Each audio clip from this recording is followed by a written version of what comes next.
அனைவருக்கும் வணக்கம்.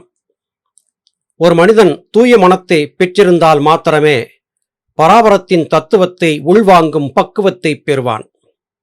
பராபரமே அண்ட சராசரங்களை எல்லாம் படைத்தது என்பது சுப்பிரமணியர் உள்ளிட்ட அனைத்து சித்தர் பெருமக்களும் சொல்லியிருந்த கூற்றாகும். புறந்தூய்மை நீரானமையும் அகந்தூய்மை வாய்மையார் காணப்படும் என்பது வள்ளுவப் பெருந்தகையின் வாக்கு. நல்ல மனம் பெற வேண்டும் என்றால் நல்ல பல மகான்களுடைய வாழ்க்கை சரிதங்களை அவ்வப்போது வாசிப்பதும் மகான்களுடைய வார்த்தைகளை அவ்வப்போது செவிமடுப்பதும் தூய மனம் வாய்ப்பதற்கு நமக்கு உதவியாக இருக்கும். சின்னஞ்சிறு பிராயத்திலிருந்தே ஞானத்தை நோக்கிய தேடுதலை பெற்றிருந்த அடியேன் ராமகிருஷ்ண தபோவனத்திலே மிகுந்த ஈடுபாடு காட்டி அதிக காலம் அங்கே செல்வதும் அங்குள்ள யோகிகளோடு உரையாடுவதும் அங்கே இணக்கத்தை காட்டுவதுமாக இருந்த காலம் அது. அப்போது மனம் அமைதி பெற வேண்டும் என்பதற்காக பற்பலவற்றை தேடி ஓடியதும் உண்டு. அஞ்ஞான்று அடியேன் மனத்திலே நல்ல சிந்தனைகள் கிளர்ந்து எழவும் நல்ல அமைதி ஏற்படவும் தாயுமானவருடைய திருப்பாடல்கள் பெரிதும் உதவி செய்தன. பல சமயங்களிலே தாயுமானவர் பாடல்களை வாசித்தபடியாகவே மெய்மறந்து அமர்ந்து விடுவதும் உண்டு. என்னுடைய மனத்திற்கு மயிலிறகை கொண்டு வருடியதைப் போன்ற ஒரு இனிமையை தாயுமானவர் பாடல்கள் தந்தன. இன்றைய நாளிலே நம்மிலே பலருக்கும் மனம் சாந்தியுறாத காரணத்தால் அநேக விதமான துன்பங்கள் ஏற்படுகின்றன. தாயுமானவர் பாடல்களை நான் பெற்ற இன்பத்தை நீங்களும் பெற வேண்டும் என்கிற எண்ணத்தோடு இன்று முதல் உங்களுக்கு அவ்வப்போது படைக்க இருக்கிறேன். அருந்தி பாருங்கள், இந்த ஆனந்த அமுதத்தின் சுவையை நீங்களும் உணர்வீர்கள். பாடல்களை பார்ப்பதற்கு முன்பு தாயுமானவருடைய வாழ்க்கை சரிதத்தை பற்றிய ஒரு சிறு குறிப்பை பார்த்துவிட்டு பயணிப்பது சாலச் சிறந்தது. தமிழகத்திலே தஞ்சை மாவட்டத்திலே திருமறைக்காடு என்று அழைக்கப்படக்கூடிய ஒரு ஊர் இருக்கிறது. இதை தற்காலத்திலே வேதாரண்யம் என்று சொல்லுகிறார்கள். வேதம் என்பது இருக்கு, யசூர், சாமம், அதர்வனம் என்கிற வியாசமுனிவரால் எழுதப்பட்ட நூட்கள். ஆரண்யம் என்பது வனம். வனத்திற்குள்ளே 4 வேதங்களும் ஆற்றல் பொருந்தியதாக கிளர்ந்து வளர்ந்திருக்கும் ஸ்தலம் என்கிற காரணத்தால் இத்தலம் திருமறைக்காடு அல்லது வேதாரண்யம் என்று அழைக்கப்பட்டது. இந்த ஊரிலே சுமார் 300 ஆண்டுகளுக்கு முன்பு சைவ வேளாளர் குலத்திற்குரிய சகோதரர்கள் 2 இருந்தார்கள். அவர்கள் மூத்தவர் வேதாரண்ய பிள்ளை, இளையவர் கேளிலியப்ப பிள்ளை. இந்த பெயரை வடமொழியிலே பெயர்த்து அமைத்தால் அக்ஷயகுமாரர் என்று பொருள்படும். அவருக்கு அமைந்திருந்த பெயருக்கு ஏற்ப அவர் குற்றம் சிறிதும் இல்லாத நல்வாழ்வு வாழ்ந்து வந்தார். கல்வியிலும் கேள்வியிலும் இவர் சிறப்புற்று விளங்கினார்.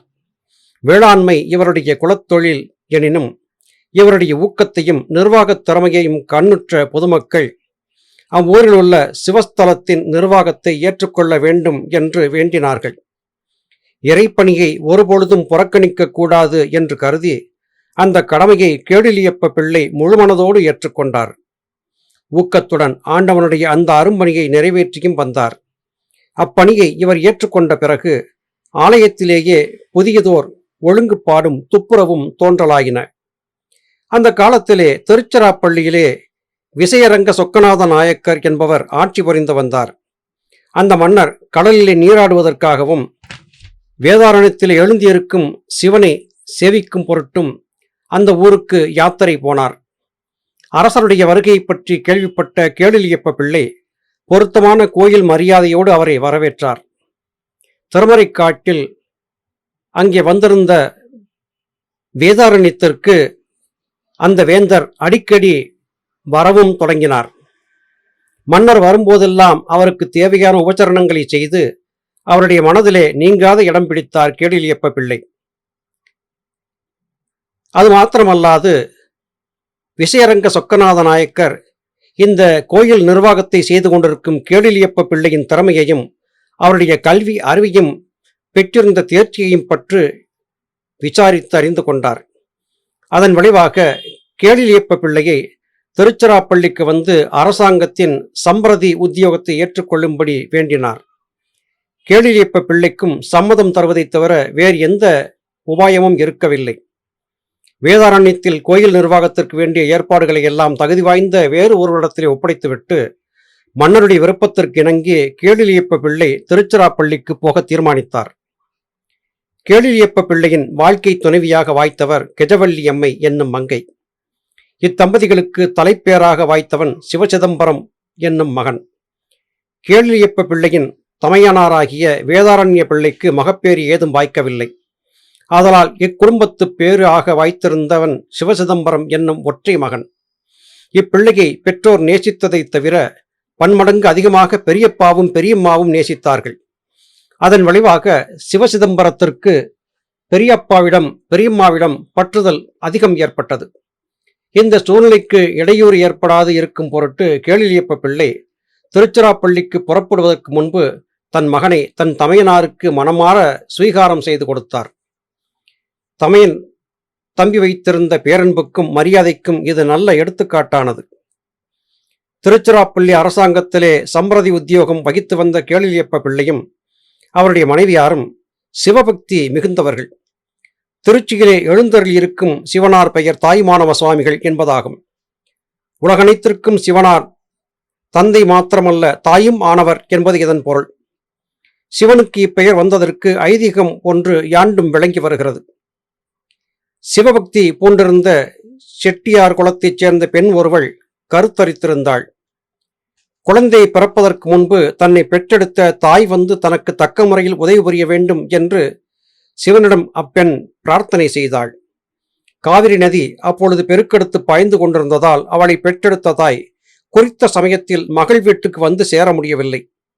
அந்த குறையை நிறைவேற்றுவதற்கு அண்டநாயகனாகிய எம்பெருமான் ஈசன் அந்த தாயின் வடிவத்தை சுமந்து தன்னுடைய பக்திமானாகிய அந்த பெண்ணுக்கு பணிவிடை செய்து பேறுகாலம் பார்த்தார். அதனால் அவர் தந்தை மட்டுமல்ல தாயும் ஆனவர் என்றும் பெயர் பெற்றார். சம்பிரதியாகிய கேளிலியப்ப பிள்ளை அவருடைய வாழ்க்கை துணைவியும் காலை மாலை இரு வேளைகளிலும் மலைக்கோட்டையில் எழுந்தருளியுள்ள தாயுமானவ சுவாமிகளிடம் பக்திபூர்வமாக தங்களுக்கு மகப்பேறு வாய்க்க வேண்டும் என்று பிரார்த்தித்து வந்தார்கள். கொஞ்ச காலத்திற்கு பிறகு அவர்களுடைய வேண்டுகோளுக்கு ஏற்ப அவர்களுக்கு ஒரு ஆண்மகவு பிறந்தது. இறைவனாராகிய தாயுமானவ சுவாமிகளின் திருவருளால் வாய்த்த மகப்பேறு ஆதலால் அந்த குழந்தைக்கும் தாயுமானவன் என்னும் திருநாமத்தை பெற்றோர் சூட்டினார்கள். சிவபக்தி பூண்டிருந்த இத்தம்பதிகளுக்கு வாய்த்த செல்வனிடம் அங்க அடையாளங்களில் நிறைய நிலைகள் தென்பட்டன. பரநாட்டத்தில் அவன் மேன்மை மிக்க நிலையை எய்துவான் என்று சோதர நிபுணர் ஒருவரும் கணித்துச் சொன்னார். பெற்றோருக்கு அது பெருமகிழ்வை ஏற்படுத்தியது. தாயுமானவன் என்னும் இளைஞனுக்கு வயது 5 பூர்த்தியானவுடன் பெற்றோர்கள் அவனுக்கு வித்யாரம்பம் செய்து வைத்தார்கள். அதாவது கல்வி கற்பிக்கும் நிலையை மேற்கொண்டார்கள். திருச்சிராப்பள்ளியில் சிறப்பான பாங்கில் பாடசாலை நடத்தி வந்த சிற்றம்பல தேசிகர் என்பவர்க்கு மாணாக்கனாக இவரை கொண்டு போய் சேர்த்தார்கள். கல்வி கேள்வியிலே இம்மாணாக்கர் அறிவுத்திறம் மிக வாய்க்க பெற்றிருந்தார். நாட்கள் செல்ல செல்ல கலைஞானமும் சிறுவனின்பால் அதிகமாக வளர்ந்தது. தமிழிலும் சமஸ்கிருதத்திலும் கணித சாஸ்திரத்திலும் ஜோதிட சாஸ்திரத்திலும் நிபுணராக தாயுமானவர் உருவெடுத்தார். நாளடைவில் சைவ நூட்களாகிய தேவாரம், திருவாசகம், சைவ ஆகமங்கள், அருணகிரிநாதருடைய திருப்புகள் முதலிய நூல்களை எல்லாம் கசடர கற்று தேர்ந்தார். தாய் தந்தையர்களுக்கு வாய்த்திருந்தபடியே அவர்களுடைய அருட்செல்வனாகிய தாயுமானவனுக்கும் சின்னஞ்சிறு வயதிலேயே தெய்வ பக்தி மிகுதியாக ஏற்பட்டது. நாள்தோறும் மலைக்கோட்டை சிவன் கோயிலுக்கு சென்று இறை வழிபாடு செய்வதும் திரு ஆனைக்காவுக்கு சென்று அகிலாண்ட நாயகியை வழிபட்டு வருவதும் இந்த இளைஞருடைய நித்திய கர்மமாக மாறி அமைந்தன. ஒரு நாள் இவர் மலைக்கோட்டையிலே சிவதரிசனம் செய்துவிட்டு கீழே இறங்கி வந்து கொண்டிருந்த போது இடைவெளியிலே ஞானி ஒருவர் நின்று கொண்டிருந்ததை கண்டார். காந்தம் ஊசியை கவர்ந்து இழுத்ததைப் போன்று இந்த இளைஞருடைய உள்ளத்தை அங்கு நின்றிருந்த ஞானி கொள்ளை கொண்டார். அவருடைய முன்னிலையில் இளைஞன் ஐயம் சிறிதுமின்றி சாஷ்டாங்க நமஸ்காரம் செய்து வணங்கினார். சின்னஞ்சிறு வயதிலேயே இவரை ஆட்கொள்ள வந்த பரமாச்சாரியார் ஆவார் அந்த முனிவர். அவர் பேசுவது மிகவும் குறைவு. அவசியம் ஏற்படுகிற பொழுது 2 வார்த்தைகளுக்கு மேல் அவருடைய வாயிலிருந்த சொற்கள் வெளியே வரமாட்டா. ஆதலால் அவரை மௌனகுரு என்று கருதி மாணாக்கன் அவருக்கு ஆட்பட்டான். அம்முனிவர் திருமூலர் மரபிலே வந்தவர். ஆதலால் பிற்காலத்தில் இம்மாணாக்கர் பகர்ந்தருளிய பாடல்களிலே மூலன் மரபில் வரும் மௌனகுருவே என்று போற்றுவதையும் காண முடிகிறது. குருவுக்கும் சீடனுக்கும் இணக்கம் ஆழ்ந்து வலுத்து வந்தது.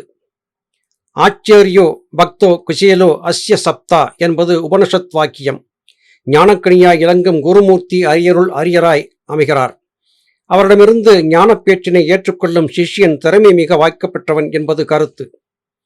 இந்த உபனிஷத் வாக்கியத்தின் உட்பொருளை கொண்டு குருவுக்கும் சிஷ்யனுக்கும் முற்றிலும் பொருத்தமான சூழல் ஏற்பட்டது. குருவால் ஆட்கொள்ளப்பட்ட தாயுமானவர் ஆத்ம சாதனங்களிலே அதிவேகமாக முன்னேற்றமடைய ஆரம்பித்தார். ஆழ்ந்து தியானம் செய்வதும் ஆச்சாரியர் மௌன குருவின் முன்னிலையில் அடக்கமாக அமர்ந்திருந்து ஐயங்களை தெளிந்து கொள்வதுமாக இருந்தார். ஆட்கொண்ட குருவுக்கு பக்திபூர்வமாக பணிவிடைகள் செய்தார். ஒழுங்காக இவையெல்லாம் நடைபெற்று வந்தன. சீடர் தாய்மானவரிடம் தலைமாணாக்கருடைய பாங்குகள் யாவும் நன்கு தென்பட்டன. இதற்கிடையில் குரு சிஷ்யம் சிறிது காலம் பிரிந்திருக்க வேண்டிய சூழ்நிலை ஏற்பட்டது. பிரிவாற்றாமையை முன்னிட்டு சிஷ்யன் மனமிக குழம்பியிருந்தான். பிரிந்திருக்கும் இடைக்காலத்தில் சிஷ்யன் தன்னுடைய பிராரப்த கர்மங்களின் பெரும்பகுதியை பூர்த்தி பண்ணியிருப்பான் என்றும் அதன் பிறகு அமையும் குரு சிஷ்ய இணக்கத்திலே தெய்வீகச் சிறப்பு வாய்த்திருக்கும் என்றும் குருமூர்த்தி உறுதிமொழி கூறினார். பிரியும் வேதனையில் குழம்பியிருந்த சீடனை பார்த்து சும்மா இரு என்று இயம்பிவிட்டு குருமூர்த்தி புறப்பட்டு போனார். இந்த உபதேச மொழி தாயுமானவ சுவாமிகளின் பாடல்கள் பலவற்றுக்கு பீஜமந்திரமாக அமைந்தது. அப்பாடல்களை ஓதுகிறவர்களுக்கு இது தெளிவாக விளங்கும். தக்க வயது வந்ததால் தாயுமானவருக்கு திருமணம் செய்து வைக்க வேண்டும் என்று பெற்றோர் விரும்பினார்கள். செல்வன் மனப்பாங்கு உலகப்பற்று அற்றதாக இருந்தது. ஆயினும் தாய் தந்தையரின் விருப்பத்திற்கு செல்வன் உட்பட்டான். அதற்கிடையில் இறைவனிடம் அவன் உலக பந்தவாசத்தில் அகப்பட்டுக் கொள்ளலாகாது என்னும் பிரார்த்தனையை ஊக்கத்தோடு செய்து வந்தான். தாய்மானவருக்கும் மட்டுவார் குழலி அம்மை என்னும் மங்கைக்கும் ஐதீகப்படி பெரியோர்கள் மனம் முடித்து வைத்தார்கள். தம்பதிகள் இருவரும் இல்வாழ்வை இனிது நடாத்தி வந்தார்கள். இல்லறத்திற்குரிய கடமைகளையும் அவர்கள் நன்கு நிறைவேற்றி வந்தார்கள். நாளடைவில் அவர்களுக்கு மகப்பேறு ஒன்று வாய்த்தது. அச்செல்வனுக்கு கனக சபாபதி என்னும் நாமம் சூட்டினார்கள். ஆனால் தன் தாயின் பராமரிப்பில் இச்சிறுவன் வளர்ந்தவன் அல்லன். இவனை ஈன்றெடுத்த சில வருஷங்களுக்குள் தாய் தேகவியோகமானாள். கனகசபாபதிக்கு தாயின் பராமரிப்பை தாண்டிய பருவம் இன்னும் வரவில்லை. அதனால் தாய்மானவருடைய தமையன் சிவசிதம்பரம் அவருடைய மனைவியும் இச்சிறுவனை பேணும் பொறுப்பை எடுத்துக்கொண்டார்கள். இந்த விதத்தில் ஆத்மசாதகனாகிய தாய்மானவனுக்கு பிராரப்த கர்மமாயிருந்த இல்வாழ்க்கை ஒரு போக்கில் அதிவிரைவில் முற்று பெற்றது. இதற்கு சற்று முன்பே தாயுமானவரின் தந்தையாகிய கேடிலியப்ப பிள்ளை சம்பிரதி ஸ்தானத்தில் இருந்தபடியே உடலை நீத்து பரகதியும் அடைந்தார். அது திருச்சிராப்பள்ளி அரசாங்கத்திற்கு பெரிய நஷ்டமாயிற்று. அப்பதவிக்கு அவருடைய மகனாகிய தாயுமானவரே தகுதியாய்ந்தவர் என்று அறிந்த அரசர் அவனை அழைத்து பொறுப்பை ஏற்றுக்கொள்ளும்படி வேண்டினார். தன்னிடத்து பேரன்பும் பேரபிமானமும் வைத்திருந்த வேந்தருடைய வேண்டுதலை மறுக்க தாயுமானவருக்கு இயலவில்லை. அரைமனதோடு பொறுப்பை ஏற்றுக்கொண்டார். தன் தந்தையார் திறமையுடன் நிர்வகித்து வந்த உத்தியோகம் அது. அக்காரணத்தை முன்னிட்டே மைந்தனும் அத்துறையில் முன்னரே பட்டும் படாததும் சிறிது பயிற்சி பெற்றிருந்தார். இப்பொழுது அப்பொறுப்பு தன் மீது சுமத்தப்பட்டதை முன்னிட்டு தன் பெரும்பகுதி கவனத்தை அதனிடத்து செலுத்தினார். விரைவில் அதன் நிர்வாகம் யாவும் அவன் மனத்திலே படிந்தன. அதன் விளைவாக அந்த உத்தியோக நிர்வாகத்தில் மைந்தன் தந்தைக்கும் மிக்கவனாகிவிட்டான். இவ்வேளையில் அரசரும் திடீரென்று காலமானார். அரசருக்கு மகப்பேறு ஏதும் இல்லை. ஆதலால் அந்த அரசரின் ஆணைப்படி அவருடைய ராணி மீனாட்சி அம்மை நாட்டின் ஆட்சி முறையை மேற்கொண்டார். தகுதி வாய்ந்த சம்பிரதியும் ஏனைய மந்திரி விதானிகளும் வாய்த்திருந்ததால் சிரமம் ஏதுமில்லாமல் ராணி மீனாட்சி செங்கோல் செலுத்தி வந்தாள். தாய்மானவில்லை என்னும் சம்பிரதி தம் போக்கில் ராஜபிரதிநிதி ஸ்தானத்தை வகித்து வந்தார். ஆட்சி முறை யாவும் ஒரு விதத்தில் அவர் கையில் அடங்கியிருந்தன. ஆயினும் அவர் அதில் பற்று ஏதும் வைக்கவில்லை. உலக விவகாரங்கள் அனைத்தும் அவருக்கு உபகடமைகளாக அமைந்திருந்தன. அவருடைய மனத்தின் பெரும்பகுதி பரநாட்டத்திலேயே ஈடுபட்டிருந்தது. அப்படி அது ஈடுபட்டிருந்ததை கடலின் கீழ்ப்பகுதியோடு ஒப்பிடலாம். அவர் புரிந்து வந்த ராஜ்ய பரிபாலனங்களை கடலின் மேற்பரப்போடு ஒப்பிடலாம். அத்தகைய பண்பாலடைந்த பெருமகனாக தாய்மான பிள்ளை இருந்து வந்து உலகத்தவர்களுக்கு தெரியாது. அக்காலத்தில் அரசாங்க சம்பந்தமான அரிய பெரிய குறிப்புகள் பனை ஓலையிலே பதிவு செய்து வைக்கப்பட்டன. ஒரு நாள் சம்பிரதி அத்தகைய அரிய பெரிய அரசாங்க பத்திரம் ஒன்றை ஆராய்ச்சி செய்து கொண்டிருந்த போது அதை தம்முடைய 2 கரங்களாலும் கசக்கி துகள்களாக ஆக்கி பாழ்படுத்தி விட்டார். அருகிலிருந்த ஏனைய உத்தியோகஸ்தர்கள் இந்த செயலை குறித்து தடுமாற்றமடைந்து தங்கள் வியப்பை தெரிவித்தார்கள். சம்பிரதியாருக்கு இப்பொழுது தாம் செய்த பிழையை பற்றிய உணர்வு ஒருவாறு மனத்தில் உதயமாயிற்று.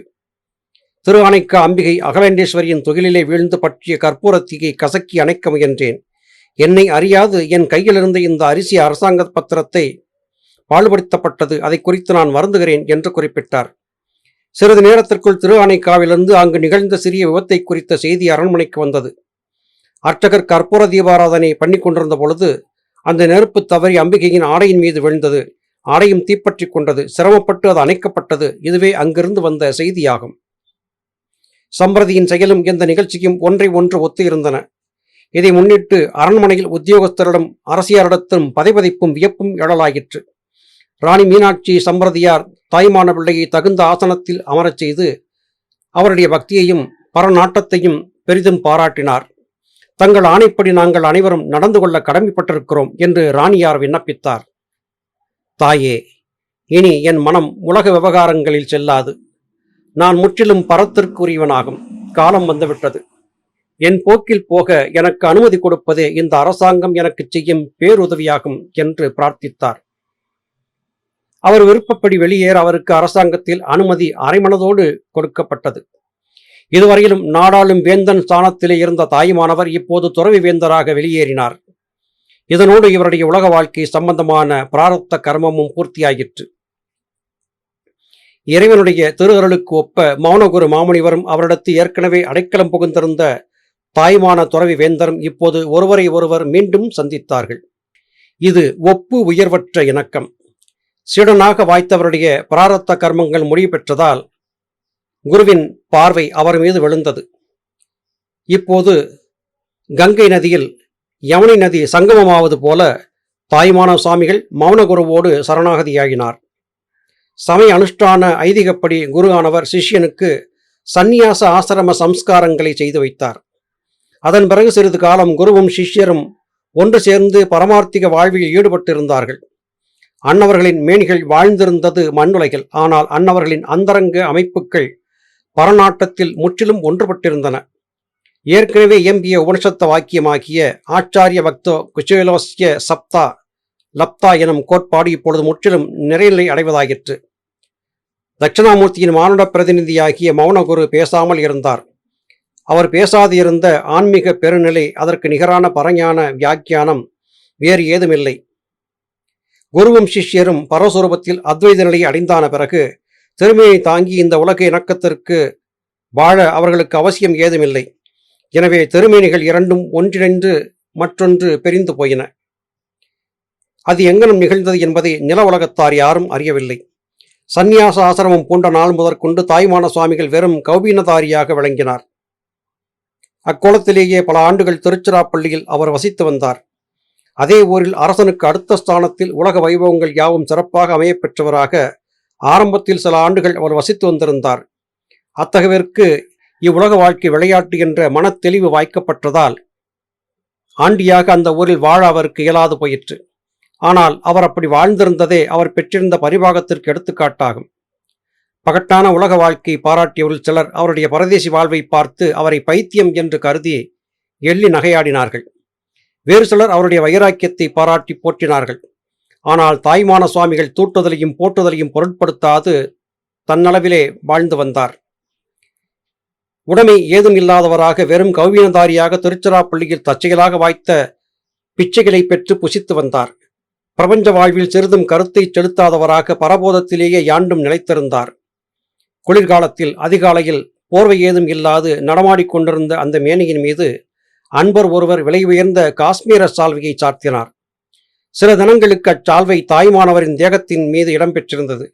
அடுத்த சில தினங்களில் அந்த சால்வையை கட்டழகு வாய்ந்த வேலைக்காரி ஒருத்தி அணிந்து கொண்டு வந்ததை சிலர் கவனித்தார்கள். அந்த சால்வை அவளுக்கு எப்படி அகப்பட்டது என்று விசாரித்தார்கள். தன் உடலை மூட போதிய அளவு துணி இல்லாது காலை வேளையிலே வீதியிலே அவள் நடுங்கிக் கொண்டு வந்தபோது பரதேசி ஒருவர் அதை தனக்கு கொடுத்ததாக அவள் தெரிவித்தாள். அப்படி விசாரித்தவர்கள் முற்றும் துறந்த தாயுமான சுவாமிகளிடம் சென்று அவருக்கு கொடுத்திருந்த சால்வையின் கதி என்னாயிற்று என்று கேட்டார்கள். அன்னை பராசக்தி அகலாண்டேஸ்வரி அன்றொரு நாள் குளிரில் நடுங்கிக் கொண்டு அதிகாலை வீதியில் வந்தாள். நான் வணங்கும் தெய்வமாகிய அந்த அம்பிகைக்கு அதை நான் சார்த்தினேன் என்று கூறினார். உலகம் அவரவர் மனப்பாங்குக்கு ஏற்றவாறு வெவ்வேறாக காட்சி கொடுக்கிறது. சான்றோர்கள் சாதாரணமாக கையாளுகிற முறைப்படி தாயுமான சுவாமிகள் தமிழ்நாட்டில் சில புண்ணிய ஸ்தலங்களுக்கு யாத்திரை சென்றார். ஞானிகள் இம்முறையை கையாளுவதால் உலகில் ஆங்காங்கு பக்குவப்பட்டவர்கள் சான்றோரின் சேர்க்கை பெருநலனை விளைவிக்கிறது. யாத்திரை போய்க் கொண்டிருந்த தாயுமான சுவாமிகள் திருச்சிக்கு தென்மேற்கில் உள்ள விராலிமலைக்கு சென்றிருந்ததாகவும் அங்கு சித்தர்கள் சிலருடைய கூட்டுறவு வாய்த்ததாகவும் கர்ண பரம்பரை செய்தியும் நிலவுகிறது. தென்திசையில் இவர் செய்த தீர்த்த யாத்திரையின் முக்கிய நோக்கம் ராமேஸ்வரத்தை சென்று தரிசித்தல் பொருட்டே ஆகும். அந்த ஸ்தலத்திற்கு தேவை என்பது மற்றொரு பெயர். அங்கு எழுந்தருள் இருக்கும் அன்னை பராசக்திக்கு பருவதவர்த்தினி என்பது பெயர். மலைவளர் காதலி பெண் உமையே என்று வெளித்து இவர் பாடிய பாடல்கள் ஆத்ம சாதகர்களுக்கு என்றென்றும் அருள் விருந்தாகி நிற்கும். பிறகு ராமநாதபுரத்திற்கு திரும்பி வந்து தன்னுடைய வாழ்க்கையின் இறுதிப் பகுதியை பரநிஷ்டையில் கழித்தார். தாயுமான சுவாமிகளின் வாழ்க்கையில் நிகழ்ந்த இறுதிச் செயல் பரபோதத்தில் மூழ்கியராக அவர் இவ்வூரிலே யாக்கை ஒதுக்கி தள்ளிவிட்டு பரத்தில் இரண்டரக் கலந்தார். அவருடைய திருமேனி ராமநாதபுரத்திற்கு வெளிப்பட்டனமாக இருக்கும் பகுதியான லட்சுமிபுரம் என்னும் ஊரில் சமாதி வைத்து திருக்கோயில் எழுப்பப்பட்டிருக்கிறது. இதுகாரும் பல பல திருக்கூட்டத்தார்களால் நிர்வகிக்கப்பட்டு வந்திருக்கும் இந்த சமாதி திருக்கோயில் ஸ்தானம் இப்போது திருப்பராய்த்துறை ராமகிருஷ்ண தவோவனத்தின் நிர்வாகத்திற்கே வந்திருக்கிறது. அருமை சகோதர சகோதரிகளே, தாயுமான சுவாமிகள் தான் வாழ்ந்திருந்த காலத்திலே எளிமையான பக்தராக தன்னுடைய வாழ்க்கையை தொடங்கினாலும் நாளடைவில் மிகப்பெரிய ஞானியாக உயர்ந்து தனக்கு வாய்த்த மௌனகுரு என்கிற ஞானியின் மூலமாக பிராரப்த கர்மம் என்கிற முந்தைய கர்மவினைகள் நீங்கும் வரையிலும் உலக வாழ்க்கை வாழ்ந்திருக்க பணிக்கப்பட்டு முழுவதுமாக கர்மவினைகளை தொலைத்து விட்டார் என்று அறிந்தான பிறகு மௌனகுருவால் சந்நியாச தீட்சை பெற்று அதன் பிறகு நன்னிலையிலே வாழ்ந்திருந்து நற்கதி பெற்றார் என்கிற காதை நமது உள்ளங்களை அழகாக வருடிச் சென்றது. தாயுமான சுவாமிகளின் பாடல்கள் எல்லா காலத்தும் எல்லோராலும் விரும்பி ரசித்து பாடப்பெற்று வருகிறது. இந்த பாடத்தொகுப்பை அடுத்தடுத்து வரக்கூடிய பதிவுகளிலே நாம் தொடர்ந்து பார்க்க இருக்கிறோம். மீண்டும் அடுத்த பதிவிலே உங்களை சந்திக்கிறேன். அதுவரையிலும் நன்றி, வணக்கம்.